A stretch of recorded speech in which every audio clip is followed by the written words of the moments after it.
نحمده ونصلي ونسلم على رسوله الكريم.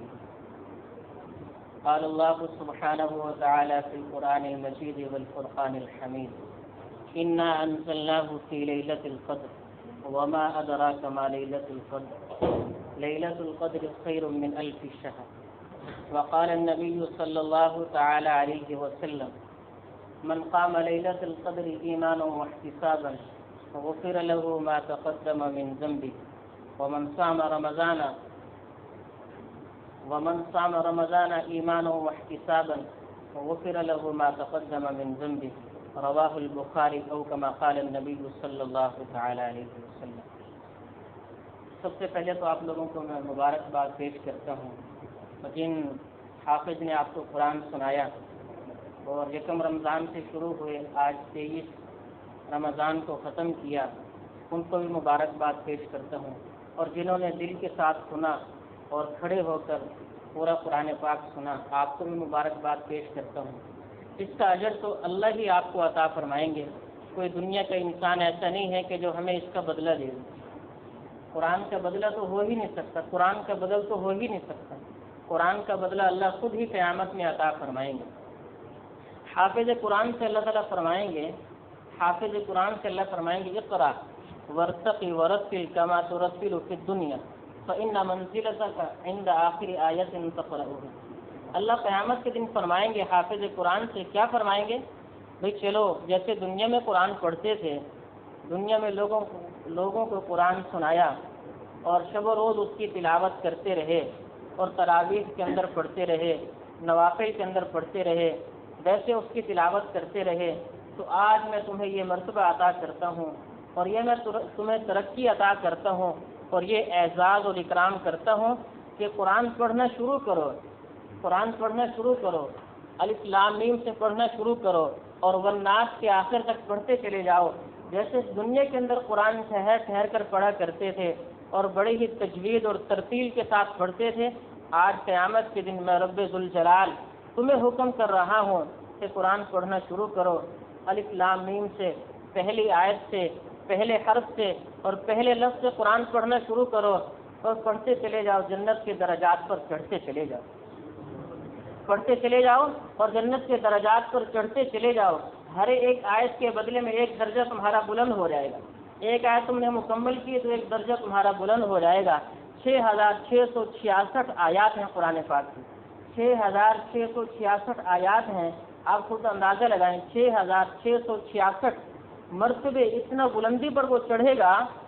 تو اس کا مرتبہ اللہ کتنا اس کو عطا فرمائیں گے اور کتنا بلند اس کو مقام عطا فرمائیں گے اور کتنی بلند اس کی بلڈنگ ہوگی اور کتنا بلند اس کا محل ہوگا. یہ تو دنیا کی بلڈنگیں ہیں جو ختم ہو جانے والی ہیں، یہ دنیا کے محلات ہیں جو ختم ہو جانے والے ہیں. وہ جنت کے بنائے ہوئے ختم ہونے والے نہیں ہیں، جس کی ایک اینٹ اللہ نے سونے کی بنائی ہے اور دوسری اینٹ چاندی کی بنائی ہے. مشک عنبر کا گارا وہاں پر بنایا ہے، اس کے ساتھ ان کو جوڑا گیا ہے. کبھی ختم ہونے والے نہیں ہیں، کبھی ٹوٹنے والے نہیں ہیں، کبھی خراب ہونے والے نہیں ہیں. دنیا کے کیا ہیں، چند دنوں بعد خراب ہو جاتے ہیں، فرش ٹوٹ جاتا ہے. ابھی کل کی بات ہے،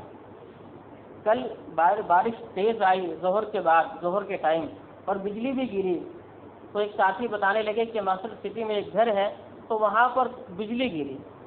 سٹی کے اندر ایک گھر اے بلاک کے اندر، وہاں پر بجلی گری تو اسے لنٹر کو بھی توڑ دیا، جو وائرنگ کی ہوئی تھی اس کو بھی اس نے ہلاک کر دیا اور خراب کر دیا، اس کو بھی ختم کر دیا. یہ دنیا کی ہے میرے دوستو، دنیا کی زندگی ہے. جنت میں ایسے نہیں ہے کہ وہاں پر بجلیاں گریں گی. جنت میں تو کوئی پریشانی ہے ہی نہیں، جنت میں تو کوئی مشکل ہے ہی نہیں، جنت میں تو کوئی کسی قسم کی بیماری، کسی قسم کی تکلیف اور کسی قسم کا سر درد، پیٹ درد، یہ چیزیں وہاں پر ہے ہی نہیں. پخانہ وہاں پر ہے ہی نہیں. اللہ کے رسول صلی اللہ علیہ وسلم نے فرمایا کہ اہل الجنت لا یبولون ولا یتغوطون، جو جنت والے ہوں گے ان کو نہ پیشاب آئے گا نہ ان کو پخانہ آئے گا، نہ ان کو پیشاب آئے گا نہ ان کو پخانہ آئے گا. نہ ناک سے گندگی نکلے گی، نہ کان سے گندگی نکلے گی، نہ آگے سے نہ پیچھے سے کسی قسم کی کوئی گندگی نہیں. جنت میں جانے سے پہلے 2 چشمے ہوں گے، جنت میں جانے سے پہلے 2 چشمے ہوں گے. ان 2 چشموں میں جنتیوں کو غسل کرایا جائے گا. ایک سے پانی پینے کا حکم ہوگا کہ کہ اس سے پانی پیو، سیر ہو کر پانی پیو، جب وہ پانی پیئیں گے تو اندر کی ساری گندگیاں اللہ ختم فرما دیں گے، اندر کی ساری گندگی اللہ ختم فرما دیں گے، اندر کا پخانہ، اندر کا پیشاب، اندر کا خون اور اندر کی جو کچھ گندگیاں ہیں، اور اس کے ساتھ ساتھ آپ یہ بھی سنیں اندر کا جو کینہ اور بغض اور حسرت اور حسد اور نفرت اور جو اندر کی بیماریاں ہیں اللہ وہ بھی پانی پینے سے ختم فرما دیں گے۔ جنتی حسد نہیں کریں گے، جنتی آپس میں نفرت نہیں کریں گے، جنتی آپس میں ایک دوسرے کے ساتھ بغض و عداوت نہیں کریں گے، کوئی دشمنی نہیں ہوگی۔ جنت میں جانے سے پہلے وہ چشمہ پلایا ہے، اندر کی ساری بیماریوں کو اللہ نے ختم کر دی۔ دوسرے چشمے سے حکم ہوگا کہ اس سے غسل کرو، اس سے غسل کریں گے، نہائیں گے، سارے جسم کو اچھی طرح صاف کریں گے تو ظاہری جو ناپاکی ہوگی اور ظاہری جو گندگی ہوگی، ظاہری جو نقص اور کمیاں ہوگی اللہ ان سب کو پاک کر دیں گے، اور ظاہر کا حسن اللہ ان کو عطا فرمائیں گے، باطن کا حسن بھی ان کو عطا فرمائیں گے۔ جنت کی ایک عورت، اللہ کے نبی نے فرمایا کہ اگر جنت کی ایک عورت آسمان جنت سے کھڑی ہو کر دنیا کی طرف صرف دیکھ لے تو سارے جہان کو معطر کر دے گی، سارے جہان کو خوشبو سے معطر کر دے گی اور خوشبو سے بھر دے گی، اور اپنی یہ جو اس کی کلائی ہے اگر یہ سورج کے سامنے کر دے تو اللہ کے رسول صلی اللہ علیہ وسلم کا فرمان ہے، جو اللہ رب العزت میری بات کو سن رہے ہیں، اللہ کے نبی کا فرمان ہے کہ اگر وہ صرف اپنی کلائی ہی سورج کو دکھا دے تو سورج بھی اس کے سامنے بے نور ہو جائے گا، اس کے سامنے بے نور ہو جائے گا۔ یہ حسن جو اللہ نے جنتی عورتوں کو عطا فرمایا ہے، ایسے ہی میرے دوستو آپ لوگوں کو بھی اللہ عطا فرمائیں گے۔ آپ پریشان نہ ہو کہ عورت کا حسن بیان کر رہے ہیں، ہم تو مرد بیٹھے ہیں سارے یہاں پہ، ایک جھلک بیان کر رہا ہوں۔ جو حسن اللہ نے عورتوں کو عطا فرمایا اللہ وہ مردوں کو بھی عطا فرمایا، جو جوانی اللہ نے وہاں کی عورتوں کو عطا فرمائی ہے وہ جوانی اللہ ان مردوں کو بھی عطا فرمائیں گے۔ آپ لوگ سب انشاءاللہ، ہم سب انشاءاللہ اللہ کے ذات سے امید ہے کہ انشاءاللہ سارے ہی جنت میں جائیں گے، اللہ سب کو ہی جنت میں داخل کرے۔ جیسے ہمیں یہاں اللہ نے اکٹھا کیا ہے تو آخرت میں بھی اللہ ہم سب کو اکٹھا فرمائے، جنت میں بھی ہم سب کو اللہ تعالیٰ اکٹھا فرمائے۔ تو میں آپ سے جو ہے انشاءاللہ عرض کرتا ہوں کہ اگر اللہ نے ہم سب کو جنت میں اکٹھا کیا تو میری طرف سے انشاءاللہ آپ کی دعوت ہوگی وہاں، اور جو ہے پرتکلف دعوت ہوگی انشاءاللہ۔ اگر میں بھول جاؤں تو مجھے یاد دلا دینا، اور اگر میں جنت میں نہ پہنچ سکوں تو مجھے اللہ سے سفارش کر کے جو ہے نا وہاں پہنچانے کے جو ہے آپ سفارش تو کر دیں گے نا انشاءاللہ، کہ یہ ہمارے قاری صاحب تھے، کبھی کبھی اچھی بات سنا دیتے تھے، تو اللہ ان کو بھی جنت میں داخل کرے، اللہ ہم سب کو اپنے فضل سے جنت میں داخل فرمائے۔ تو حافظ قرآن سے اللہ تعالیٰ فرمائیں گے کہ قرآن پڑھتے جاؤ اور ٹھہر ٹھہر کر قرآن کو پڑھو، جیسے کہ دنیا میں ٹھہر ٹھہر کر پڑھا کرتے تھے، اور تمہارا جب تم آخری آیت پر پہنچو گے تو وہی تمہارا مقام ہوگا۔ میں نے پہلے عرض کیا کہ 6666 آیات ہیں قرآن کی، تو حافظ قرآن کا جو درجہ ملے گا 6666 کے بعد جو درجہ ہوگا اللہ وہ حافظ قرآن کو عطا فرمائیں گے۔ اور یہ تو حافظ قرآن ہے، یہ تو اس کو اللہ بدلہ عطا فرمائیں گے جو اس کے والدین ہوں گے، جو اس کے معاون اور تعاون کرنے والے بنے ہیں، جنہوں نے ان کو پڑھایا ہے، ان کی تربیت کی ہے، اور اس نے کسی قسم کا تعاون کیا ہے، کسی قسم کا بھی تعاون کیا ہے، تو اللہ ان کے والدین کو ایسا تاج پہنائیں گے کہ جس کی روشنی سورج کی روشنی سے بھی زیادہ ہوگی، سورج کی روشنی سے بھی زیادہ ہوگی۔ تو رمضان المبارک کا مہینہ میرے دوستو بہت ہی مبارک مہینہ ہے۔ ابھی آپ نے قرآن پاک ختم کیے ہیں، تراویح کے اندر ختم القرآن کے اوپر جو دعا مانگی جائے اللہ اسے قبول کرتے ہیں، ختم القرآن کے اوپر جو دعا مانگی جائے اللہ اسے قبول کرتے ہیں۔ ابھی تھوڑی دیر بعد انشاءاللہ دعا بھی مانگیں گے، اللہ ہم سب کی ساری جائز حاجات کو پورا فرمائے۔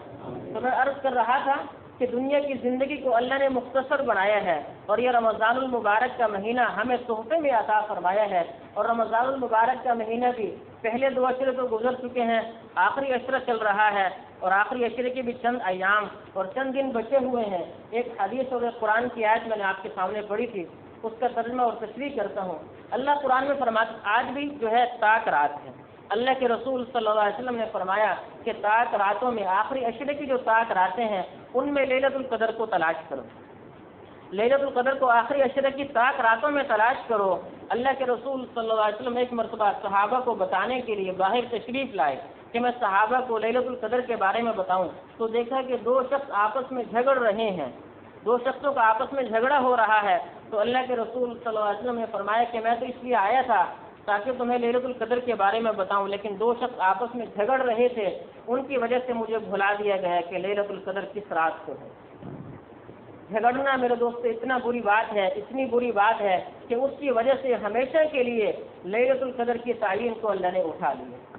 ہمیشہ کے لیے۔ لیکن پھر آپ نے فرمایا ہو سکتا ہے تمہارے لیے اس کے اندر بھی بہتری ہو، اللہ کا کوئی بھی فیصلہ اور کوئی بھی کام حکمت سے خالی نہیں ہے۔ پھر آپ نے فرمایا اس کو آخری عشرہ کی 7 راتوں میں تلاش کرو۔ قرآن لیلۃ القدر کے بارے میں کیا کہتے ہیں؟ انا انزلناہ فی لیلۃ القدر، کہ ہم نے قرآن مجید جو ابھی آپ لوگوں نے سنا مکمل ہوا، ہم نے قرآن مجید اللہ فرماتے ہیں لیلۃ القدر میں نازل کیے ہیں۔ 7 راتوں میں جو لیلۃ القدر ہے ہم نے اس میں قرآن پاک کو نازل کیے ہیں۔ اور جو ہے وما ادراک ما لیلۃ القدر، اللہ فرماتے ہیں تمہیں کیا خبر کہ لیلۃ القدر کتنی بڑی مبارک رات ہے۔ اپنے نبی سے اللہ فرما رہے ہیں کہ تمہیں اس کی خبر ہی نہیں ہے، حالانکہ نبی کے پاس تو میرے دوستو علم سارے جہان سے زیادہ ہوتا ہے۔ میرا اور آپ کا علم کیا ہے؟ کچھ بھی نہیں۔ اللہ کے نبی کے پاس جو علم تھا وہ تو بہت زیادہ علم تھا۔ اللہ اپنے حبیب کو فرما رہے ہیں کہ وما ادراک ما لیلۃ القدر، کہ تمہیں کیا خبر لیلۃ القدر کتنی بڑی برکت والی رات ہے اور کتنی بڑی عظمتوں والی رات ہے اور کتنی ہی مبارک رات ہے، تمہیں اس کی کیا خبر ہے؟ لیلۃ القدر خیر من الف شہر۔ پھر ایک مثال دے کر سمجھا دیا کہ جو لیلۃ القدر ہے اس کی عظمت یا اللہ بتائیں تو صحیح، بھی ہمیں تو نہیں پتہ کتنی بڑی برکت والی رات ہے، چلیں آپ ہی بتائیں۔ تو اللہ نے فرمایا لیلۃ القدر خیر من الف شہر، کہ جو لیلۃ القدر ہے 1000 مہینوں سے بھی زیادہ بہتر ہے۔ یہ نہیں فرمایا کہ 1000 مہینوں سے بہتر ہے، بلکہ 1000 مہینوں سے زیادہ سے بہتر ہے، یعنی 1000 مکمل نہیں، 1000 سے بھی زیادہ، 1000 مکمل نہیں، 1000 سے بھی زیادہ سے بہتر ہے صرف ایک رات کا قیام کر لینا۔ اللہ کے نبی نے فرمایا من قام لیلۃ القدر ایمانا واحتسابا غفر له ما تقدم من ذنبه، کہ جو لیلۃ القدر میں کھڑا ہوا عبادت کے لیے، ذکر و تلاوت کے لیے، دعا کے لیے، کسی بھی عبادت کے لیے کچھ دیر کھڑا ہو گیا، اس میں یہ قید نہیں ہے کہ وہ پوری رات کھڑا رہے۔ اللہ اکبر، قربان جائیں اپنے نبی صلی اللہ علیہ وسلم پر کہ کیسے دین کو آسان کر کے پیش کیے ہیں امت کے لیے، کیسے آسان کر کے پیش کیا ہے کہ سبھی اس میں کھڑے ہو سکتے ہیں اور سبھی اس کے اوپر چل سکتے ہیں۔ کوئی یہ نہیں کہہ سکتا کہ میرے لیے تو دین پر چلنا مشکل ہے، ایسا آسان کر کے اللہ کے نبی نے پیش کیا۔ آپ نے یہ نہیں فرمایا کہ ساری رات کھڑے رہو گے تو اجر ملے گا، بلکہ یہ فرمایا کہ جو رات کو کھڑا ہو گیا، 1 منٹ کھڑا ہو گیا، 1 گھنٹہ کھڑا ہو گیا، یا پوری رات کھڑا ہوا، یا آدھی رات کھڑا ہوا، یا ایک حصہ کھڑا ہوا، تعین نہیں کی آپ نے، مطلقاً فرمایا ہے کہ جو بھی لیلۃ القدر میں کھڑا ہوا عبادت کے لیے، عبادت کی بھی خاص نہیں کی کہ نفل پڑھے یا ذکر کیا یا تلاوت کی یا دعا مانگی، عبادت کو بھی خاص نہیں کیا، مطلق رکھا اس کو کہ جس سے جو ہو سکے وہ کر لے۔ اگر خاص کر دیتے تو میرے جیسے وہ نہ کر سکتے، بعض لوگ وہ نہ کر سکتے وہ عبادت، آپ نے اس کو بھی مطلق رکھا اور فرمایا کہ جو شخص بھی لیلۃ القدر کو کھڑا ہوا ایمان کی حالت میں، صرف 2 قیدیں آپ نے لگائی ہیں، 2 شرطیں آپ نے لگائی ہیں، اور وہ شرطیں بھی آسان ہیں، کوئی مشکل نہیں ہے، وہ شرطیں بھی آسان ہیں، مشکل نہیں ہے۔ پہلی شرط آپ نے لگائی ہے ایماناً، کہ وہ ایمان والا ہو، وہ مومن ہو۔ اللہ کا شکر ہے الحمدللہ ہم سب ایمان والے ہیں، سارے مسلمان ایمان والے ہیں، تو ایمان کی شرط تو پہلے سے ہی پائی جا رہی ہے ہمارے اندر۔ آپ نے فرمایا پہلی شرط یہ ہے کہ وہ ایمان والا ہو، کافر نہ ہو، کفر پر وہ زندگی گزارنے والا نہ ہو، ایمان پر زندگی گزارنے والا ہو، ایمان والا ہو، مسلمان ہو، اللہ پر، رسولوں پر، قیامت پر، آخرت کے دن پر، اچھی بری تقدیر پر، سارے فرشتوں پر اور ساری کتابوں پر اور اللہ کی ذات کے اوپر کامل ایمان رکھنے والا ہو۔ پہلی شرط آپ نے یہ فرمائی، اور دوسری شرط آپ نے فرمائی واحتساباً، احتساب کہتے ہیں ثواب کی امید کرنا۔ یہ ایسی آسان شرط ہے کہ پہلے سے بھی زیادہ آسان ہے،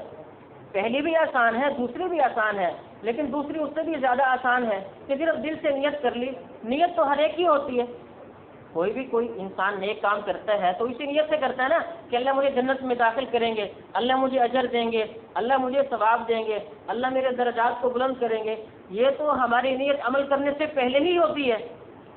ایسی شرط آپ نے لگائی ہے کہ دونوں شرطیں آسان ہیں۔ پہلی شرط ایمان کی لگائی کہ ایمان والا ہو، الحمدللہ ہم سب ایمان والے ہیں، اور دوسری شرط اللہ کے نبی نے لگائی ہے کہ وہ امید کرتا ہو اللہ سے ثواب کی کہ اللہ مجھے اس پر ثواب عطا فرمائیں گے، اللہ مجھے اس پر اجر عطا فرمائیں گے۔ صرف ان 2 شرطوں کے ساتھ لیلۃ القدر کو کھڑا ہو کر عبادت کوئی بھی کر لے وہ، اس پر اجر کیا ملے گا؟ سبحان اللہ، اس پر اجر کیا ملے گا، اس پر بدلہ کیا ملے گا؟ آپ نے فرمایا غفر له ما تقدم من ذنبه۔ بخاری شریف کی حدیث ہے یہ، بخاری شریف کا درجہ قرآن پاک سب سے بڑا درجہ بخاری شریف کا ہے، سب سے بڑا درجہ بخاری شریف کا قرآن پاک کے بعد۔ تو اس کی حدیث ہے، آپ نے فرمایا کہ اس پر اللہ کیا عطا فرمائیں گے کہ اس کے پچھلے سارے گناہوں کو معاف کر دیں گے۔ کیسا آسان کر کے آپ نے دین کو پیش کیا ہے کہ ہر شخص کھڑا ہو سکتا ہے، 5 منٹ تو ہر ایک ہی کھڑا ہو سکتا ہے، اور اس میں وہ ایمان والا بھی ہے اور ثواب کی امید بھی کرتا ہے۔ صرف اس پر کھڑے ہونے سے اللہ کی رحمتیں اتنی زیادہ ہیں اس مہینے میں، ہم اس کا اندازہ نہیں لگا سکتے کہ ایک ایک عمل کرنے پر اللہ کے نبی فرما رہے پچھلے سارے گناہ معاف ہو گئے۔ لیلۃ القدر کو عبادت کی ہے، پچھلے سارے گناہ معاف ہو گئے۔ من صام رمضان ایمانا واحتسابا غفر له ما تقدم من ذنبه، اور جس نے روزہ رکھا ہے اس کے پچھلے سارے گناہ معاف ہو گئے۔ اللہ کی رحمتیں تو اس مہینے میں بہت زیادہ ہیں میرے دوستوں۔ سارا سال یہ کہنا آسان ہوگا اور یہ کہنا کوئی اس میں مبالغہ نہیں ہوگا کہ سارا سال اللہ کی وہ رحمتیں نہیں ہوتی ہوں گی جو اس ایک مہینے میں اللہ اپنی رحمتیں نازل فرماتے ہیں۔ اس ایک مہینے کے ایک ایک پل میں اور ایک ایک سیکنڈ میں اور ایک ایک منٹ میں اور ایک ایک گھنٹے میں اللہ کی طرف سے ایسی رحمتیں اور برکتیں اتر رہی ہیں کہ جہنم کے دروازے تو بند ہو گئے۔ غلقت ابواب جہنم، جہنم کے دروازے تو بند ہو گئے۔ فتحت ابواب الجنہ، جنت کے دروازوں کو کھول دیا گیا۔ فتحت ابواب السماء، آسمان کے دروازوں کو کھول دیا گیا۔ جہنم کو بند کر دیا اور جنت کو کھول دیا گیا ہے، اور جنت کو سجایا جا رہا ہے، جنت کو مزین کیا جا رہا ہے، اور سمندر میں مچھلیوں کو حکم دیا گیا ہے کہ جو روزہ دار ہیں، جو میرے نبی کے روزہ دار ہیں، روزہ رکھنے والے ہیں، اے مچھلیوں ان کے لیے استغفار کرو، اے مچھلیوں ان کے لیے دعائیں استغفار کرو۔ میرے حبیب کی امت کوئی عام امت نہیں ہے، اس کے روزہ دار کوئی عام روزہ دار نہیں ہے، سارا دن بھوکا پیاسا رہنا کوئی عام بات نہیں ہے۔ تم چلو ان کے لیے استغفار کرو، اور 1 منٹ کے لیے نہیں، 1 گھنٹے کے لیے نہیں، 1 وقت کے لیے نہیں، صبح سے شروع ہو جاؤ اور شام تک کرتی رہو، جب تک یہ افطار نہیں کرتے تم نے بھی اپنے استغفار سے نہیں رکنا۔ کیا ہی اللہ کی رحمتیں ہیں کہ مچھلیوں کو لگا دیا استغفار کے لیے، جانوروں کو لگا دیا استغفار کے لیے، اور اپنے نبی کی امت کے جو روزہ دار ہیں ان سے کیا فرمایا ہے کہ جو مجھ سے دعا مانگو گے میں تمہاری دعا ضرور قبول کروں گا۔ اور خاص طور سے افطار کے وقت، کیونکہ اس وقت کھانے کا وقت ہے، سارا دن بھوکا رہا انسان، سارا دن پیاسا رہا، اور طبیعت ہے، فطرت ہے اس کی کہ کافی دیر بعد کھانا مل رہا ہے تو جلدی سے اس کو کھائے گا، شوق سے کھائے گا، طلب سے کھائے گا۔ تو اس وقت اللہ نے فرما دیا ہے کہ اب اس وقت اگر جو بھی دعا کرو گے تو وہ تو ڈائریکٹ قبول ہو ہی جائے گی، اس کو میں قبول کر کے ہی چھوڑوں گا، اس کو میں رد نہیں کر سکتا کہ اتنی تم سارے دن کے روزے دار ہو اور اب بھی میں تمہارے ہاتھوں کو خالی واپس کر دوں، مجھے حیا آتی ہے، مجھے شرم آتی ہے، تم جو بھی مانگو میں تمہیں عطا کروں۔ تو میرے دوستو، رمضان المبارک کا مہینہ بڑے ہی برکت والا مہینہ ہے، بڑے ہی عظمتوں والا مہینہ ہے۔ اس کی ایک ایک نیکی، اللہ اکبر، نفل کوئی ادا کرتا ہے تو اللہ فرما رہے ہیں میں اس کو فرضوں کے برابر اجر عطا کروں گا، فرضوں کے برابر اجر عطا کروں گا، اور کوئی فرض ادا کرتا ہے تو 70 فرضوں کے برابر اس کو اجر عطا کروں گا۔ یہ اللہ کی رحمتیں ہیں رمضان کے مہینے میں۔ اور میرا اور آپ کا معاملہ کیا ہے؟ مارکیٹ میں چلے جاؤ تو چیزوں کے ریٹ ہی بڑھا دیے انہوں نے رمضان کی وجہ سے، رمضان کی وجہ سے چیزوں کے ریٹ ہی بڑھا دیے ہیں، ایوے ہی بڑھا دیے، فضول میں بڑھا دیے۔ اور اللہ کی طرف سے کیا ہو رہا ہے؟ نیکیاں بڑھائی جا رہی ہیں، نیکیوں پر اجر بڑھایا جا رہا ہے، اور اللہ کی طرف سے رحمتیں اور برکتیں اتر رہی ہیں، جیسے بارش کے قطرے اترتے ہیں اس سے بھی زیادہ اللہ اتارنے والے ہیں، اس سے بھی زیادہ اللہ کی رحمتیں اتر رہی ہیں۔ تو میرے دوستوں، رمضان کے چند دن آخری بچے ہوئے ہیں، ہم اس میں نیت کریں، عزم کریں کہ جیسے قرآن کو ہم نے سارا مہینہ سنا ہے اور پورے قرآن کو سنا ہے تو روزانہ اس کی کم سے کم 1 رکوع، کم سے کم 1 پارہ، آدھا پارہ، جتنا جس سے ہو سکے اس کی تلاوت کرے۔ اور جو شخص حفظ کرنے کی نیت کر لے گا کہ آج مجھے ایک شخص ملے تو وہ بڑی عمر کے ہیں، تو وہ مجھے ڈاکٹر ہیں تو وہ مجھے کہنے لگے کہ میں نے حفظ کرنا ہے قرآن پاک، 50 سال کے قریب ان کی عمر ہے۔ تو میں نے کہا جی کر سکتے ہیں آپ، اگر آپ کی نیت عزم ہونی چاہیے، اندر کا فیصلہ آپ کا پکا ہونا چاہیے، عزم ہو، آپ کا ارادہ ہو تو اللہ آپ کے لیے آسان کر دیں گے۔ کہتے کوئی عمل بتاؤ، کوئی وظیفہ بتاؤ۔ میں نے کہا وظیفہ یہی ہے کہ سب سے پہلے دل سے نیت کرو،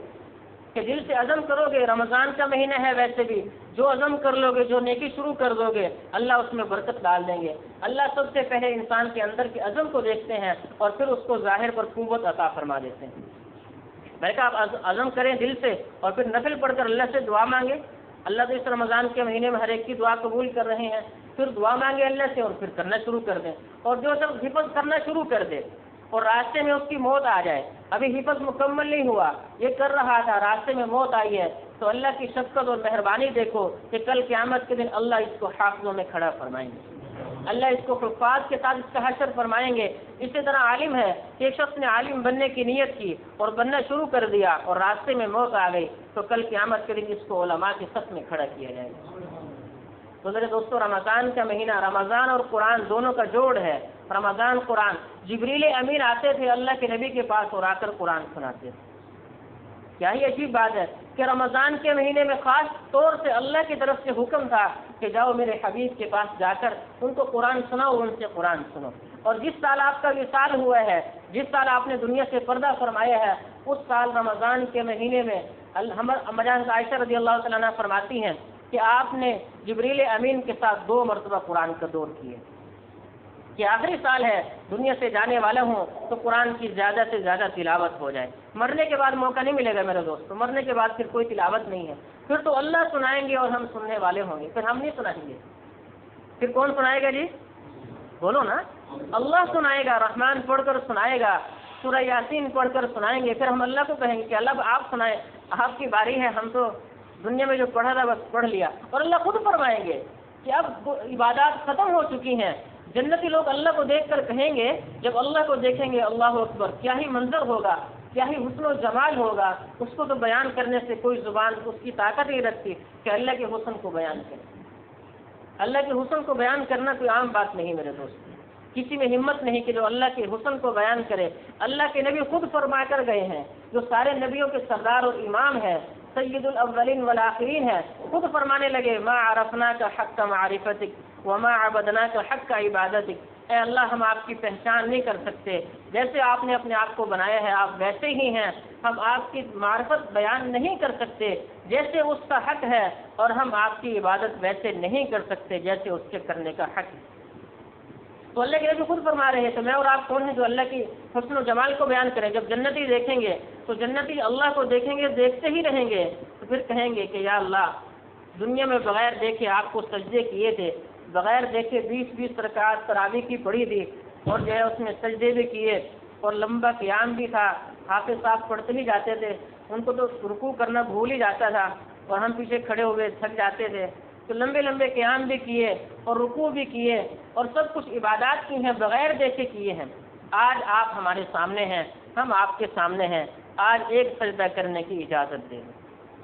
جنتی اللہ سے عرض کریں گے، اللہ کیا فرمائیں گے کہ نہیں، آج تم میرے مہمان ہو اور میں تمہارا میزبان ہوں، تم میرے مہمان ہو، میں میزبان ہوں، اور مہمان سے کام لینا میزبان کی شان کے مناسب نہیں۔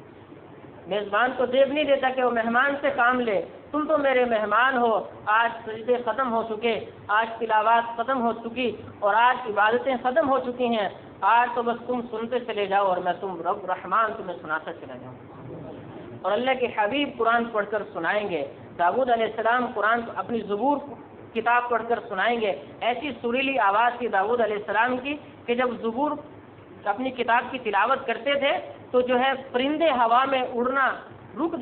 دیتے تھے اور وہاں پہ جو ہے رک جاتے اور ان کی بات کو سنتے تھے، وہ جو کتاب پڑھتے تھے اس کو سنتے تھے، اور پتھر بھی ایسے جھومتے تھے۔ اللہ اکبر، کیا ہی سریلی آواز ہوگی۔ کل قیامت کے دن اللہ جنت میں سنائیں گے اور اپنے حبیب سے اللہ فرمائیں گے، اللہ کے نبی کا قرآن پڑھنا میرے دوستو کیا ہی کیسا ہوگا۔ کل قیامت کے دن جب اللہ سنائیں گے جنت کے اندر، تو ہم جنتی جتنے بھی ہوں گے وہ سارے سنتے چلے جائیں گے، اور ایسا سرور ہوگا اور ایسا مزہ ہوگا کہ اس سے پہلے کبھی ایسا کلام سنا نہیں ہے، کبھی ایسی سریلی آواز سنی نہیں ہوگی۔ اللہ جنت میں سنائیں گے انشاءاللہ، اللہ ہم سب کو جنت میں داخل کریں گے اللہ اپنے فضل سے۔ تو جنت میں اللہ اپنا قرآن پڑھ کر خود بھی سنائیں گے، اپنے نبیوں سے کہیں گے سناؤ، فرشتوں سے کہیں گے سناؤ، تو وہاں پر تو جو ہے عجیب ہی بات ہوگی، عجیب ہی وہاں پر منظر ہوگا اور عجیب ہی وہاں پر فضائیں ہوں گی، اور وہاں پر خوشبوئیں معطر ہوں گی، ہر طرف ایسا سما ہوگا، ایسا خوشی کا سما ہوگا کہ فرشتے آ رہے ہوں گے تو وہ بھی سلام کر رہے ہوں گے، رب رحمان کی طرف سے سلام آ رہا ہوگا، آپس میں مل رہے ہوں گے تو سلامتی ہی سلامتی ہوگی۔ تو یہ رمضان کا مہینہ میرے دوستو اللہ نے تحفے میں عطا فرمایا، جو آخری ایام چند بچے ہوئے ہیں اس میں اور آپ نیت کریں کہ انشاءاللہ خاص طور سے 7 راتیں ہیں اس میں ہم جاگ لیں، تو کسی رات میں بھی وہ عبادت وہ لیلۃ القدر ہمیں نصیب ہو گئی تو 1000 مہینوں سے بڑھ کر گوئے کہ ہم نے عبادت کر لی، اللہ اس سے بھی زیادہ ہمیں اجر عطا فرمائیں گے، ورنہ 1000 مہینے کوئی عبادت کرے کوئی معمولی بات نہیں، بڑا لمبا عرصہ گزر جاتا ہے، اتنی تو عمریں نہیں ہیں، لیکن اللہ نے اپنے حبیب صلی اللہ علیہ وسلم کی امتیوں کو ایک رات سال میں ایسی عطا فرما دی ہے، پہلی امتوں کو یہ رات نہیں ملی، صرف اس امت کو خاص ملی، اس امت کو ملی ہے، اللہ نے اپنے حبیب کی امت کو عطا فرمائی ہے، پہلی کسی امتوں کو عطا نہیں فرمائی ہے، تو اس لیے نیت عزم کریں کہ انشاءاللہ ہم قرآن کی تلاوت بھی کریں گے، اپنے بچوں کو حافظ قرآن بنائیں گے، پھر کل قیامت کے دن اس کو جو اعزاز ملے گا اللہ تمہیں بھی وہ عطا فرمائیں گے، اور اسی طرح سے روزے بھی رکھیں گے، تراویح کی نماز بھی پڑھیں گے، قرآن ختم ہو گیا اب یہ نہیں کہ تراویح ختم ہو گئی، قرآن ختم کرنا الگ ہے، تراویح جب تک روزے ہیں تو تراویح تو چلتی رہے گی، تراویح بھی پڑھیں گے انشاءاللہ، دعائیں بھی کریں گے، استغفار بھی کریں گے، ساری امت کے لیے جو وبائیں جو پریشانی ہے جو بیماری ہیں ساری امت پر جو حالات آئے ہوئے ہیں اللہ سے دعائیں کریں کہ اللہ ان سارے حالات کو ختم فرمائے اور سب کے حال پر اللہ تعالی رحم فرمائے، اللہ عمل کی توفیق عطا فرمائے۔ دعا کرا دعا اللهم صل على سيدنا مولانا محمد وعلى آل سيدنا ومولانا محمد وبارك وسلم عليه يا أول الأولين ويا آخر الآخرين يا ذو القوة المتين يا راحم الفقراء والغرباء والمساكين ويا أرحم الراحمين اللهم آنس وحشتي في قبري اللهم ارحمني بالقرآن العظيم واجعله لي حجة يا رب واجعله لي إماما ونورا وهدى ورحمة وذكرني منه ما نسيت وعلمني منه ما جهلت وارزقني تلاوته آناء الليل وآناء النهار واجعله لي حجة يا رب العالمين۔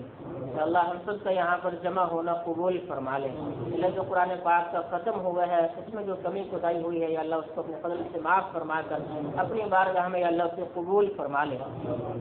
اللہ جن حافظوں نے قرآن سنایا ہے ان کی زندگیوں میں برکتیں عطا فرما، اور جنہوں نے اللہ سنا ہے ان کی زندگیوں میں برکتیں عطا فرما، ان کا سنانا اور ان کا سننا یا اللہ قبول فرما،